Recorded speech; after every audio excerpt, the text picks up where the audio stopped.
Hello and welcome. मैं हूं राहुल, आप सभी का स्वागत करता हूं हमारे इस यूट्यूब चैनल पे।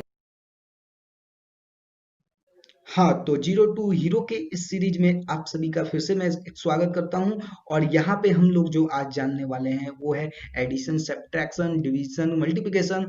ये कैसे हम इसके लिए प्रोग्रामिंग करें, क्योंकि हम ये सिंपल से शुरुआत करने वाले हैं और कॉम्प्लेक्स से कॉम्प्लेक्स प्रोग्राम को करने वाले हैं, वो भी सी प्लस प्लस आपके अपने लैंग्वेज में, जहाँ पे आप काफी मेहनत कर चुके हैं, आपने बेसिक्स पढ़ा है पर आपका लॉजिक अभी तक बिल्ड नहीं हुआ है। इसके लिए हमने इस प्लेलिस्ट को स्पेशली तैयार कर रखा है। अगर आपने बेसिक पढ़ रखा है तभी इस वीडियो को देखें। तो चलिए चलते हैं, स्क्रीन पे देखते हैं क्या हो रहा है। अब देखते हैं यहाँ पे दोस्तों कि एडिशन सबसे पहले हम करेंगे। एडिशन करने के लिए हम दो इंटीजर लेंगे, दो ही इंटीजर पे करते हैं शुरुआत में, बाद में हम आप जितना जो भी करना चाहते हैं वो कर सकते हैं। इसके लिए हम आपको ट्रिक्स सिखा देंगे। ट्रिक कहने का मतलब है कि आपके कॉन्सेप्ट पहले क्लियर कराएंगे। कॉन्सेप्ट क्लियर होते ही आप अपना दिमाग, अपना ट्रिक, अपना लॉजिक आप खुद ही बनाना शुरू कर दीजिएगा।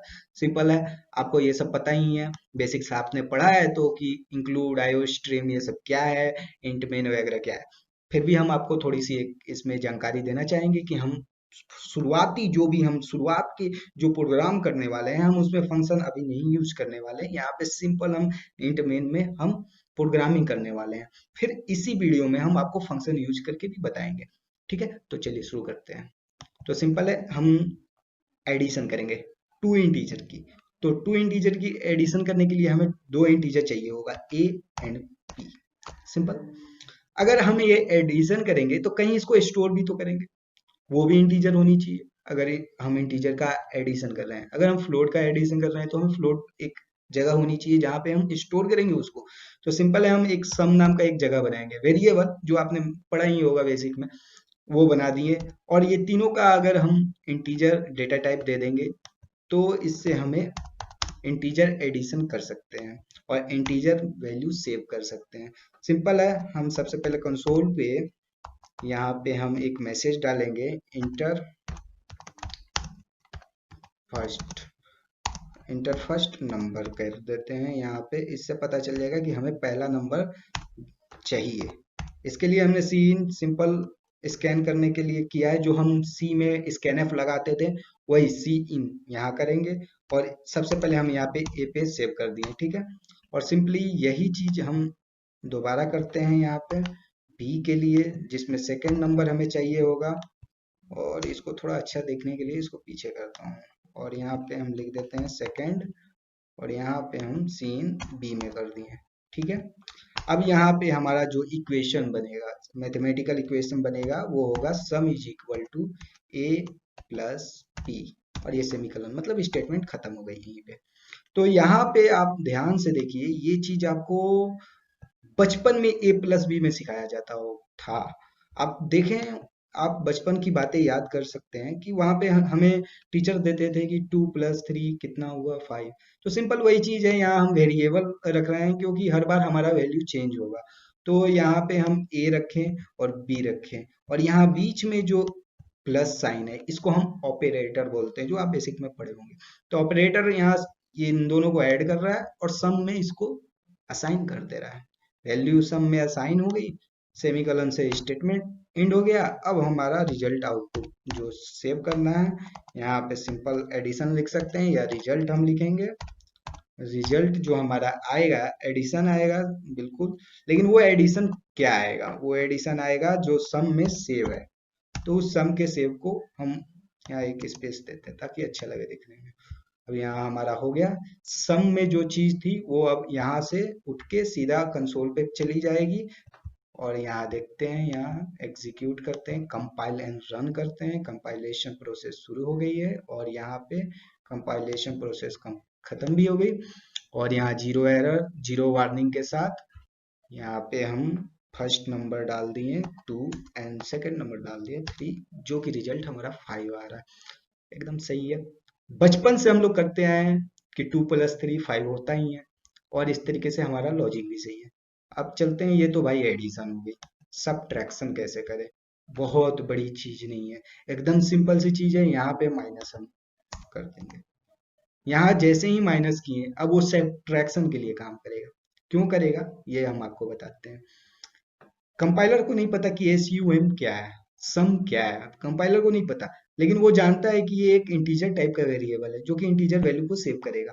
लेकिन उसको कहाँ पे उसको पता चल रहा है कि वो किस वैल्यू को सेव करेगा इस स्टेटमेंट के बाद। ये जो इक्वेशन बन रही है यहाँ पे उसको पता चल रहा है कि वो किस वैल्यू को सेव करेगा। तो जब आप a प्लस बी कर रहे हैं तो वो प्लस को सेव कर रहा है, जब a माइनस बी कर रहे हैं तो वो माइनस को सेव कर रहा है, जब आप मल्टीप्लिकेशन के लिए यहाँ पे ए स्टार बी कर देंगे तो वो मल्टीप्लिकेशन सेव करेगा, अगर आप स्लैश दे देंगे तो वो डिविजनल सेव करेगा। ठीक है, ऐसे ही चलेगा। तो पहले हम माइनस करके देख लेते हैं एक बार। सिंपल है दोस्तों, बस इसमें क्या है ना कि हमें लगातार प्रैक्टिस करनी होती है। ये तो पहली सिंपल से सिंपल हमने प्रोग्राम लेकर शुरू किया है, आगे चल के कॉम्प्लेक्स प्रोग्राम भी आएंगी जहाँ पे हमारा भी दिमाग खराब होगा उसमें, क्योंकि एक से एक प्रोग्राम है और हम सारे प्रोग्राम को देखेंगे। देखिए यहाँ पे हमारा क्या आ गया, क्योंकि हम ए में 3 को सेव किए हैं और 4 को जो है बी में सेव किए हैं, और हमारा जो वहां पे आपको याद होगा यहाँ पे हम देख लेते हैं sum is equal to a minus b है, मतलब 3 - 4। इसका मतलब है कि रिजल्ट में हमारा -1 सेव हो रहा है। तो -1 वो सेव किया और इसलिए उसने -1 शो कर दिया। तो अगर हम यहाँ पे चाहें तो यहाँ हम मल्टीप्लिकेशन डाल सकते हैं,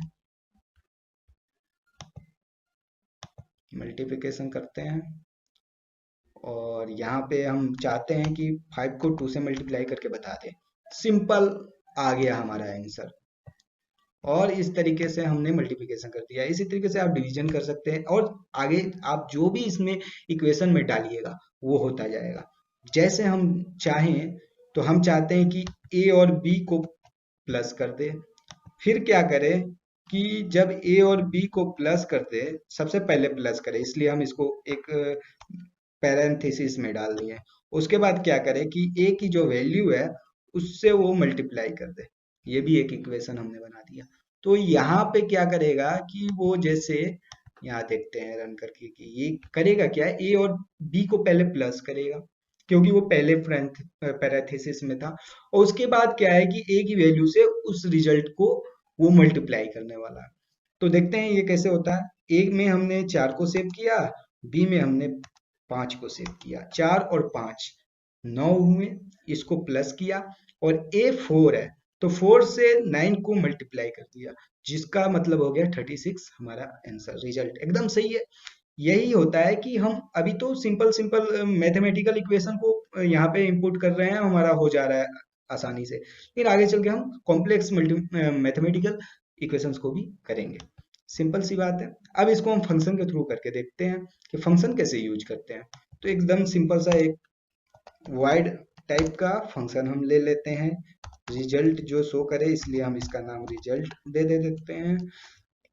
आप कोई भी नाम दे सकते हैं, ये बस कॉम्प्लिकेटेड ना हो इसके लिए हम कोई भी नाम दे सकते हैं। सिंपल सी बात है कि आप वो एक वेरिएबल जैसे होती है, ये आइडेंटिफायर होते हैं, तो आप यहाँ पे कोई भी नाम दे सकते हैं।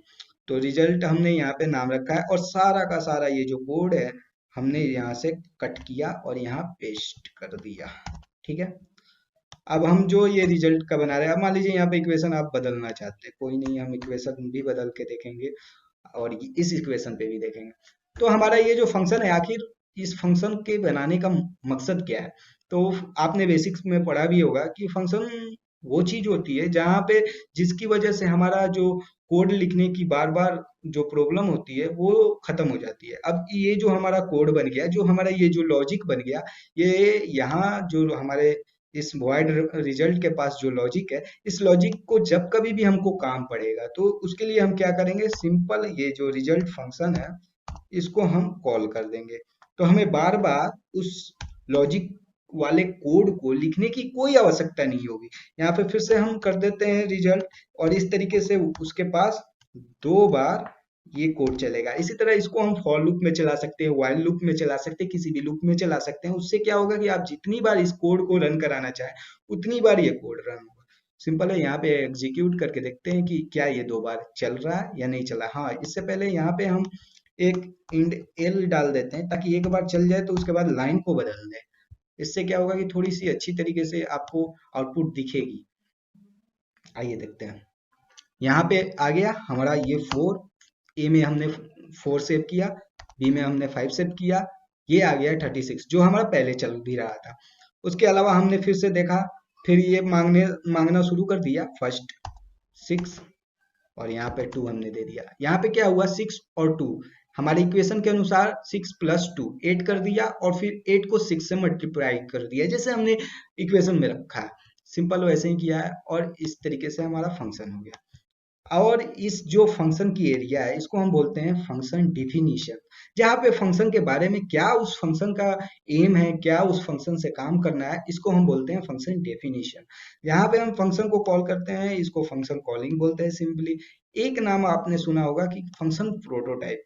फंक्शन प्रोटोटाइप तब हमें देने की जरूरत होती है कंपाइलर को जब हम फंक्शन डिफिनीशन को फंक्शन कॉलिंग के बाद हम यूज करते हैं। जैसे मान लीजिए कि अगर कंपाइलर को हम पहले फंक्शन डिफिनीशन ना देके फंक्शन कॉलिंग दे दें, तो पहले कंपाइलर ऊपर से चलता हुआ आएगा, यहाँ पे वो देखेगा फंक्शन को कॉल किया है, तो कौन से फंक्शन को भाई कॉल किया है, तो उसको कुछ पता ही नहीं है तो वो एरर दे देगा। यहाँ पे देखिए एग्जीक्यूट करेंगे, सिंपल वही फंक्शन है, वही सब कुछ है, यहाँ पे एग्जीक्यूशन नहीं होगा, यहाँ पे एरर आ गया। देखिए एरर को पढ़ना बहुत ही इंपॉर्टेंट है, हमने पहले भी बताया, पहले वाली वीडियो अगर आपने नहीं देखा है तो आप जाके वहां पे वीडियो पे देखिए कि आपको 7 स्टेप हमने बताया था। उस स्टेप में एक था कि रीड केयरफुली एरर्स, तो यहाँ पे कह रहा है कि result was not declare in this scope, मतलब उसको पता ही नहीं है कि रिजल्ट है क्या चीज भाई। तो इसके लिए हमें क्या करना होगा कि इसको सबसे पहले बताने के लिए एक प्रोटोटाइपिंग करना होगा। तो यहाँ पे हम सबसे पहले क्या करेंगे, उसको यूज करने से पहले कि उस फंक्शन के डेटा टाइप जो है वो हमने डाल दिया, जैसे void वो फंक्शन है, उसके बाद जो फंक्शन का नाम है रिजल्ट वो हमने डाल दिया। रिजल्ट डालने के बाद हम यहाँ पे सेमीकोलन लगा दिए। अगर इस फंक्शन में कोई आर्गुमेंट होता तो वो आर्गुमेंट डाल देते हैं, आर्गुमेंट नहीं डालते उसके डेटा टाइप डालते हैं। अगर मान लीजिए उसमें इंटीजर टाइप के आर्गुमेंट होते हैं, एक ही आर्गुमेंट होता है, इंटीजर होता तो ऐसे इंटीजर चला जाता। अगर उसमें 2 आर्गुमेंट, आर्गुमेंट वाली आपको हम आगे वाले लेक्चर में बताएंगे कैसे ये करना है। थोड़ी लेक्चर ये बड़ी हो जाएगी, इसलिए हम इसको शॉर्ट में और जल्दी में और बहुत बढ़िया तरीके से अपने तरफ से आपको सिखाने की कोशिश कर रहे हैं। अब यहाँ पे देखिए हमने इसको प्रोटोटाइप कर दिया। अब कंपाइलर को पता चल गया कि भाई void रिजल्ट नाम का कोई फंक्शन है और यहाँ पे कॉलिंग होते ही वो तुरंत डेफिनेशन खोजने के लिए चलेगा और यहाँ पे लिंकर देखेगा और उसको लिंकिंग करेगा। तो यहाँ पे एग्जीक्यूशन के लिए गए हैं और फिर से कंपाइल एंड रन किए। यहाँ पे एरर नहीं आना चाहिए, देखिए नहीं आया, बिल्कुल नहीं आया। तो फिर से देखते हैं आउटपुट में कोई प्रॉब्लम तो नहीं आ रही, तो हमने वही फिर से इनपुट डाला, आउटपुट आ गया, फिर हमने वही फिर से इनपुट डाला और आउटपुट आ गया। तो इस तरीके से हम देख सकते हैं कि कैसे फंक्शन में किसी भी प्रोग्राम को हम डाल सकते हैं, किस तरीके से हम किसी भी प्रोग्राम में मैथमेटिकल इक्वेशंस बना सकते हैं, किस तरीके से हम सम एडिशन ये सब तो कर ही सकते हैं, साथ में उसके स्क्वायर रूट ये सब चीजें भी निकाल सकते हैं। इसके अलावा हमें स्क्वायर रूट के लिए हम math.h नाम का हेडर फाइल भी यूज कर सकते हैं। इसके लिए स्पेशल हम वीडियो बनाएंगे जिसमें हम बताएंगे कि math.h हेडर फाइल में क्या आपको मिलता है, फंक्शन इनबिल्ट फंक्शन कैसे होती हैं, उनको कैसे यूज करेंगे। तो इनबिल्ट फंक्शन के बारे में भी हम स्पेशली जो यूज होती है वो हम आपको बताएंगे। यहाँ पे हम दोस्तों मोटा मोटी जो हमारा फर्स्ट प्रोग्राम होना चाहिए वो हम आपको बता चुके हैं। अगर आपको ये वीडियो अच्छा लगे तो दोस्तों इस वीडियो को लाइक जरूर कीजिएगा, अपने दोस्तों को जरूर शेयर कीजिएगा अगर जिनको प्रॉब्लम है लॉजिक बिल्डिंग में। तो हम यहाँ से शुरुआत कर रहे हैं लॉजिक बिल्डिंग के लिए, तो अब आने वाला जो वीडियो होगा और भी कॉम्प्लेक्स चीजों को लेकर आएगा। और आपने इस पूरे वीडियो को देखकर एक बार फिर से साबित कर दिया है कि हमारा और आपका रिश्ता यूं ही चलता रहेगा। और अगर आपने इस चैनल को सब्सक्राइब नहीं किया है तो आप सब्सक्राइब करें। अगर आपने सब्सक्राइब कर रखा है तो बेल आइकन दबाएं। अगर आपने बेल आइकन दबा रखा है तो हमारे रेगुलर वीडियो को देखा कीजिए। अगर आपको वो वीडियो अच्छी लगे तो फिर उसको लाइक किया कीजिए। अगर आपको वो वीडियो बुरी लगे तो उसको डिसलाइक किया कीजिए। अगर आपको कोई सवाल और सुझाव देना हो तो आप उस पर कमेंट किया कीजिए। पर हमारे साथ बने रहिए। Thank you. जय हिंद।